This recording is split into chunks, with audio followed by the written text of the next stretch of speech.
अस्सलाम वालेकुम स्टूडेंट्स, मेरा नाम सर MB खान है और मैं आपका फिज़िक्स और मैथ्स का टीचर हूँ।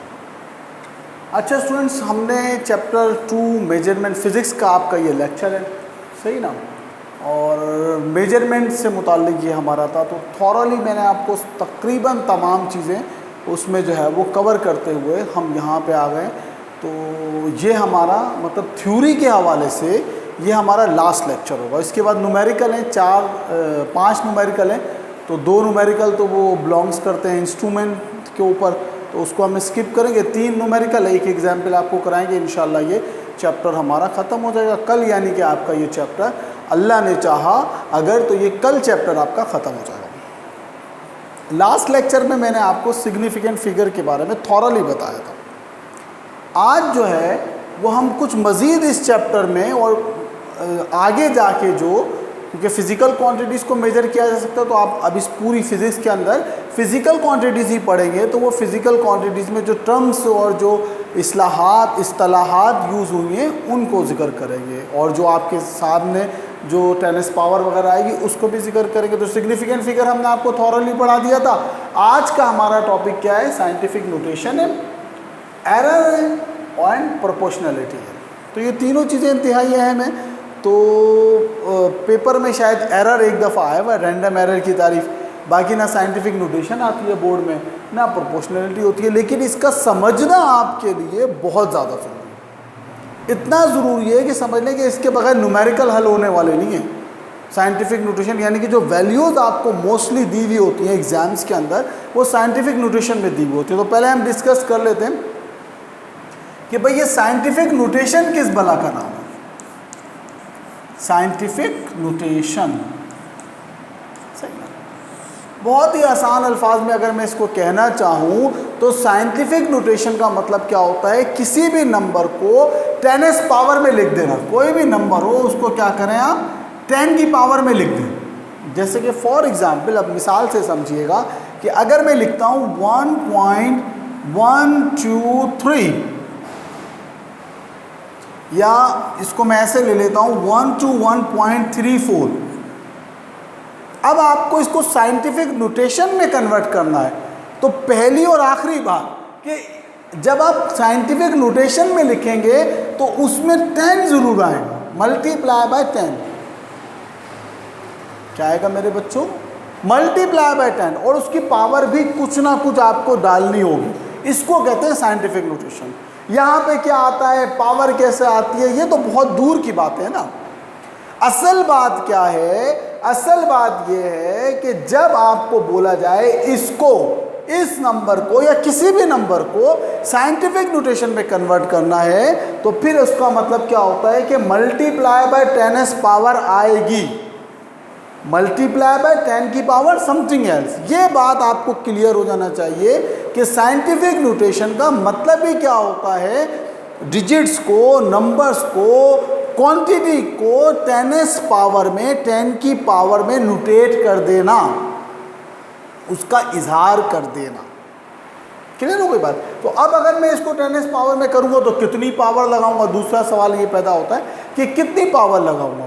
तो याद रख लें कि जब मैं साइंटिफिक नोटेशन में कन्वर्ट करूँगा तो मेरे बच्चों एक बात याद रख लेना, साइंटिफिक नोटेशन में पॉइंट हमेशा पहले नंबर के बाद होता है।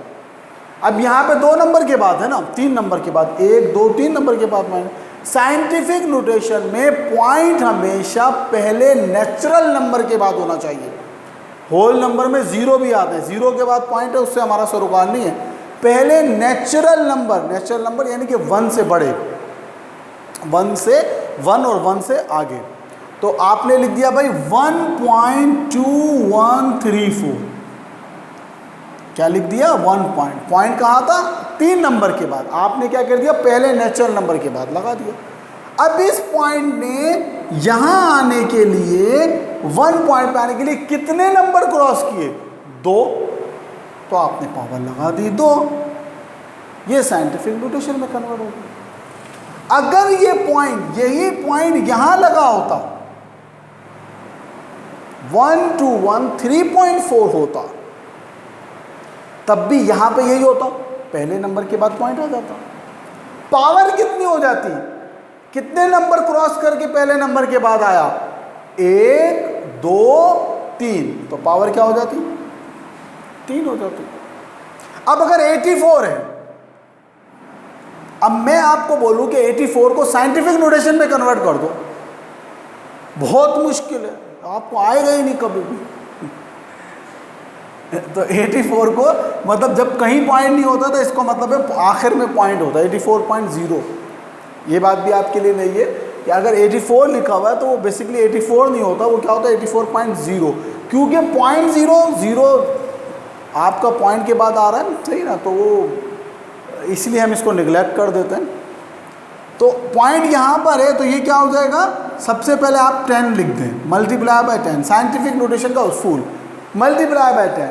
अब पॉइंट कहाँ आना चाहिए? पहले नेचुरल नंबर के बाद। पहला नेचुरल नंबर 8 है, तो क्या हो गया ये 8.4। कितने नंबर क्रॉस किए? 1 क्रॉस किया, 1 आ गया। पावर कितनी आ गई? जितने नंबर क्रॉस करके पॉइंट पहले नंबर के बाद आएगा वही हमारा क्या हो जाता है? पावर हो जाती है। एक और देख लें सवाल। अब लिखा हुआ है 2.34, क्या लिखा हुआ है? 2.34 लिखा हुआ है। तो जब साइंटिफिक नोटेशन में करना है मल्टीप्लाई पे 10 तो लिखना ही लिखना है। अब पॉइंट ऑलरेडी पहले नंबर के बाद है, अब क्या करेंगे? अब तो बिल्कुल बहुत मुश्किल हो गया, इसको वैसे लिख देंगे भाई 2.34। क्या पॉइंट ने अपनी जगह बदली? क्या उसने कोई नंबर क्रॉस किए? नहीं किए। तो फिर उसको जब कुछ नहीं होता, नथिंग का मतलब क्या लेते हैं हम? मैथमेटिक्स में 0 लेते हैं। तो इसकी 10s पावर कितनी हो गई? 0। एक बार फिर समझें, देखिए यहाँ पॉइंट था, इसने 1 2 3 नंबर क्रॉस किए, पावर कितनी आ गई? 3 आ गई। यहाँ पॉइंट था, इसने 1 नंबर क्रॉस किया, कितनी पावर आ गई? 1 आ गई। यहाँ पॉइंट ऑलरेडी पहले नंबर के बाद था, तो फिर वो पॉइंट कहीं भी नहीं गया, पावर इसकी क्या हो गई? 10s power 0। लिखना जरूर है, ये बात अपने जहन में रख लें कि साइंटिफिक नोटेशन में कन्वर्ट करने के लिए लिखना जरूर पड़ता है। सही मेरे बच्चों। अब एक और देख लेते हैं। अब अगर है भाई 0.00012, अब ये 0 से छोटे नंबर, 1 से छोटे नंबर आ गए, सही ना, ये क्या हो गए? 1 से छोटे नंबर आ गए ये। और ये रीडिंग में आपके पास आएंगे, जब वर्नियर कैलिपर में आप जब मिलीमीटर में रीडिंग निकाल रहे होंगे, या स्क्रू गेज में मिलीमीटर में रीडिंग निकाल रहे होंगे, या मैथ्स में भी कुछ क्वेश्चन है, या न्यूमेरिकल्स के अंदर आपको जो है वो बहुत ही छोटे या बहुत ही बड़े उसमें दे दोगे, तो इस तरह से नंबर आ रहे होंगे आपके पास। तो अब इसको साइंटिफिक नोटेशन में कन्वर्ट करना है। पहला उसूल मल्टीप्लाई बाय 10 लिख देना, और वही घिसा पिटा भाई। पॉइंट कहाँ आना चाहिए? पहले नेचुरल नंबर के बाद। नेचुरल नंबर यहाँ पे पूरे में क्या है? 1 है, तो क्या हो गया? 1.2 हो गया, सही, पहले नेचुरल नंबर के बाद। अब कितने नंबर क्रॉस किए?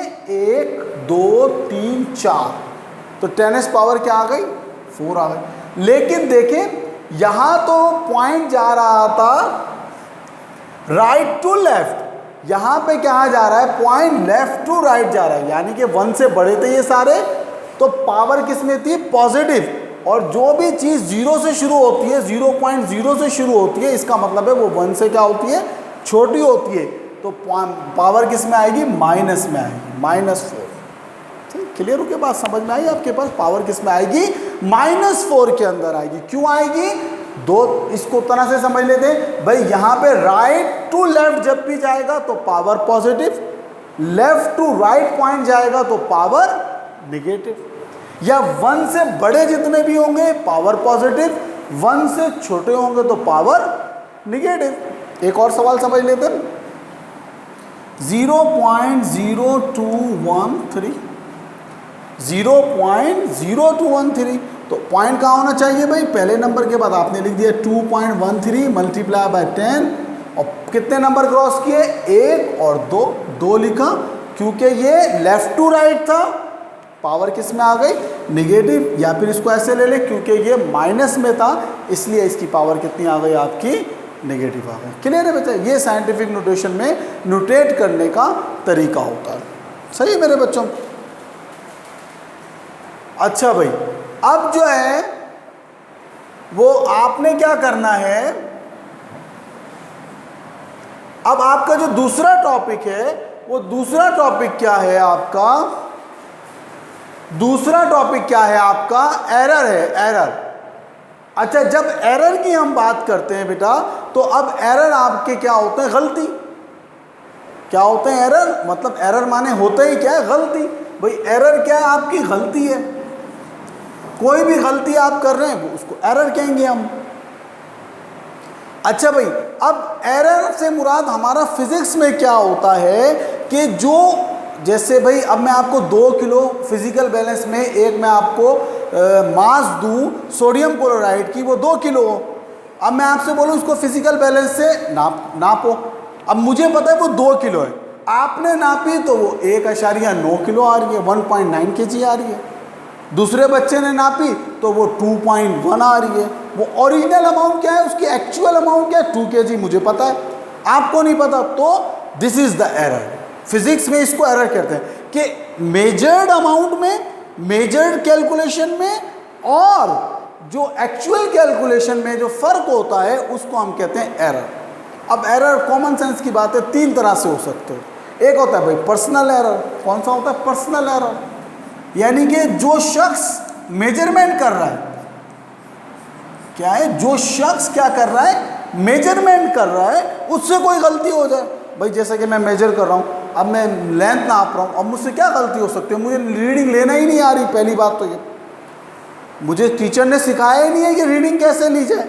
या मैं मीटर स्केल से नाप रहा हूँ, तो मीटर स्केल से नाप रहा हूँ तो मैंने उसको नीचे रखा हुआ है, ऊपर रखा हुआ है, साइड में रखा हुआ है, या तो ये मेरी अपनी गलती है। मुझे मतलब जो मेजर कर रहा है, जो रीडिंग नोट कर रहा है, जो नाप रहा है, उस इंसान में जब गलती होगी तो वो क्या कहलाता है, आपका पर्सनल एरर, ज़ाती गलती। अच्छा, दूसरा आपका क्या होता है, सिस्टमेटिक एरर कह लें आप इसको, या फिर इंस्ट्रूमेंटल एरर कह लें, यानी कि जो सिस्टमेटिक कह लें या इंस्ट्रूमेंटल कह लें, सही ना।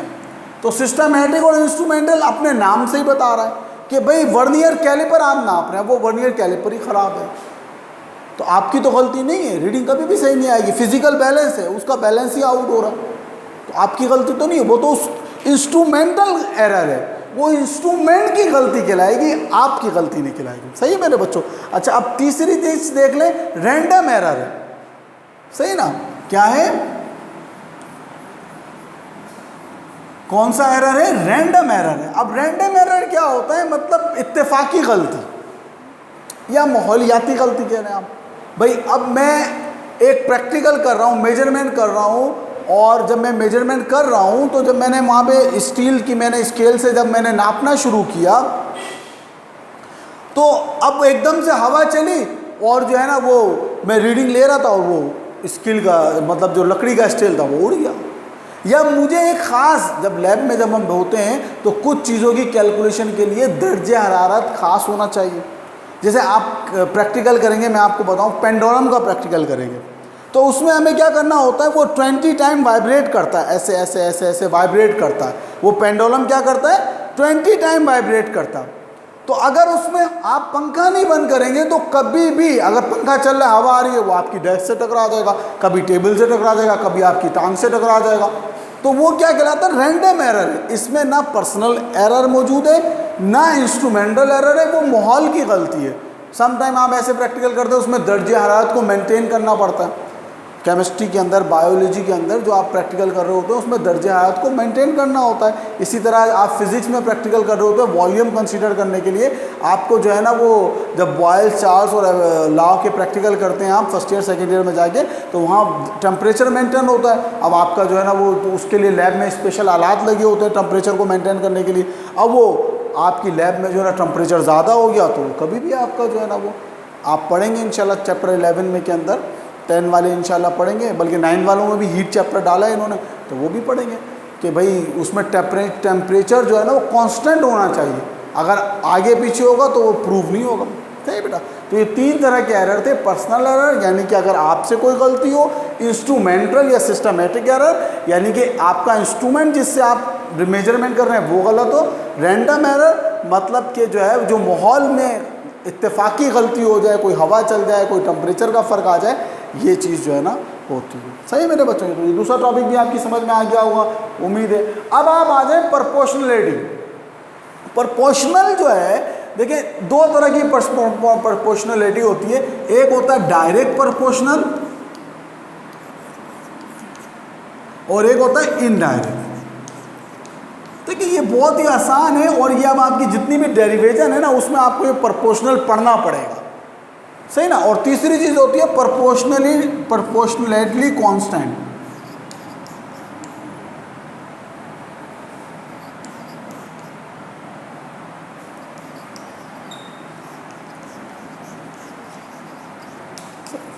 तो मैं इसको वर्बली से समझा दूंगा क्योंकि आगे तीसरे चैप्टर में आपकी डेरिवेशन, हाँ इक्वेशंस ऑफ मोशन ख्याल में चौथे चैप्टर में, तो तीसरे चैप्टर में न्यूमेरिकल शुरू हो जाएंगे और चौथे चैप्टर में आपकी इक्वेशंस ऑफ मोशन, बल्कि तीसरे चैप्टर में ही है, बल्कि सही है।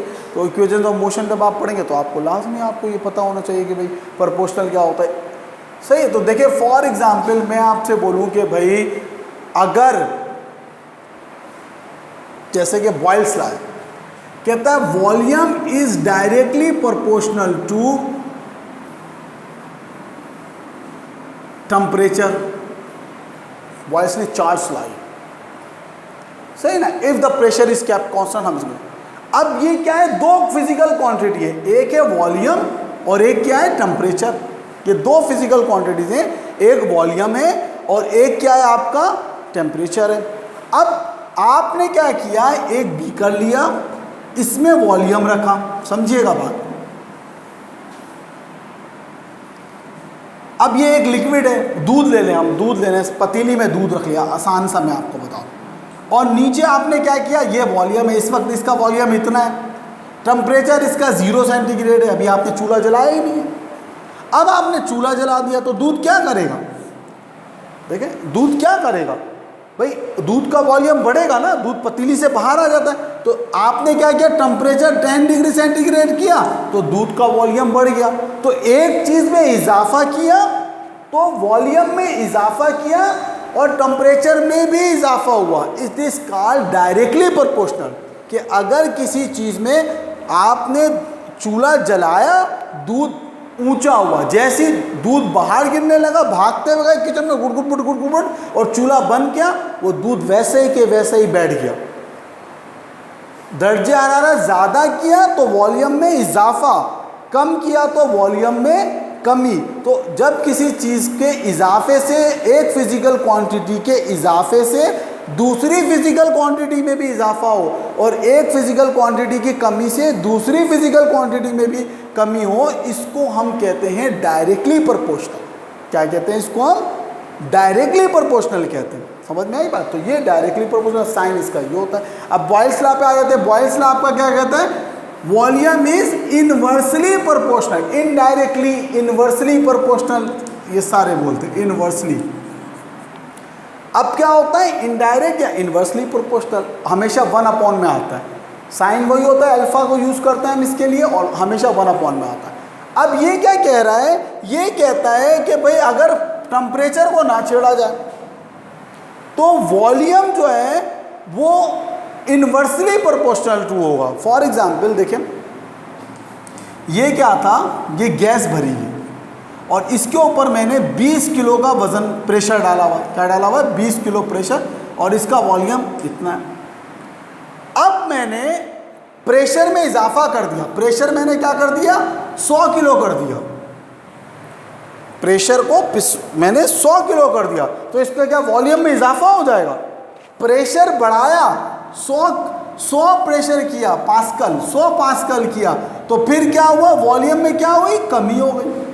कमी होगी ना भाई, आप किसी चीज़ के ऊपर जब प्रेशर बढ़ाएंगे, दबाव डालेंगे तो वो चीज़ कम हो जाएगी, ज़्यादा तो नहीं होगी। तो एक चीज़ में प्रेशर में क्या हुआ, इजाफा, और दूसरी क्वांटिटी में, फिजिकल क्वांटिटी में क्या हो रही है, कमी। तो देखें वहाँ क्या था, चूल्हा टेम्परेचर में इजाफा किया, वॉल्यूम में भी क्या हुआ, दूध के इजाफा हुआ। यहाँ पे क्या हुआ, प्रेशर में इजाफा किया, वॉल्यूम में क्या हो रही है, कमी हो रही है। तो दिस इज कॉल्ड, जब एक फिजिकल क्वांटिटी में इजाफा करो और दूसरी फिजिकल क्वांटिटी में कमी हो जाए तो ये क्या कहलाता है आपका इनवर्सली प्रोपोर्शनल टू, क्या कहलाता है इनवर्सली प्रोपोर्शनल टू या इनडायरेक्टली प्रोपोर्शनल टू कहलाता है। सही है, एक चीज़ में इसका मतलब कॉन्सेप्ट क्लियर कर ले, डायरेक्ट मतलब एक में इजाफा दूसरे में भी इजाफा, एक में कमी दूसरे में भी कमी, ये डायरेक्टली प्रोपोर्शनल हो गया।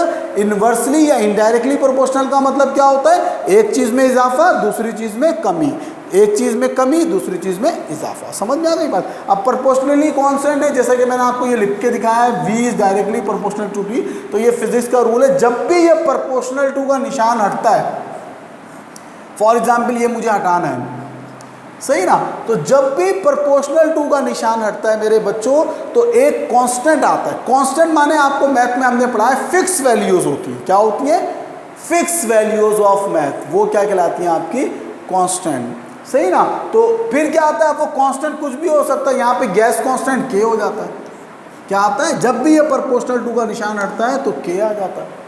इसी तरह बहुत सारे कांस्टेंट हैं आपके फिजिक्स में, आपने याद रखना है प्रोपोर्शनल टू का निशान हटेगा तो हमेशा कितनी चीज़ें आएंगी, दो चीज़ें आएंगी, एक इज इक्वल टू और एक के आएगा, सही ना। इसी तरह एक और मैं आपको बताता हूँ, आपकी एक वो डेरिवेशन है F is directly proportional to m1, law of universal gravitation है m1 r स्क्वायर।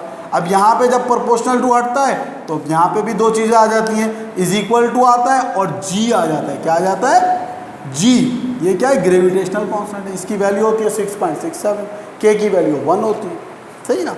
तो याद रख लें प्रोपोर्शनल क्या होता है, प्रोपोर्शनल कांस्टेंट क्या होता है कि जब भी प्रोपोर्शनल का निशान हटेगा तो क्या आता है, एक इज इक्वल टू का और एक कांस्टेंट, और उस कांस्टेंट की वैल्यू फिजिक्स में आपको गिवन होती है और मुस्तकिल होती है। सही मेरे बच्चों, अल्लाह के फजलो करम से, अल्लाह के हुक्म से, अल्लाह की दी हुई तौफीक से मैंने आपको थॉरली ये चैप्टर 2 तकरीबन आपका मतलब थ्योरी इसकी कंप्लीट कर दी है हमने।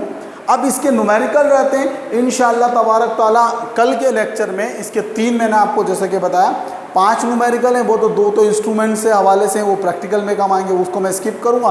3 न्यूमेरिकल एक है और एक बुक का, लेकिन वो भी कॉन्सेप्शली हैं, उसका कॉन्सेप्ट क्लियर होगा तो वो समझ में आएंगे। वो असल में जो है वो चेंज इन आपकी यूनिट्स होते हैं, तो वो इंशाल्लाह मुझे उम्मीद है कि मैं आपको अल्लाह ने तौफीक दी और ज़िंदगी दी तो इंशाअल्लाह तबारक ताला मैं आपको वो भी अच्छी तरीके से समझा दूँगा। तो उम्मीद है आपको मेरा आज का लेक्चर समझ में आया होगा। अपना बहुत ज़्यादा ख्याल रखिएगा।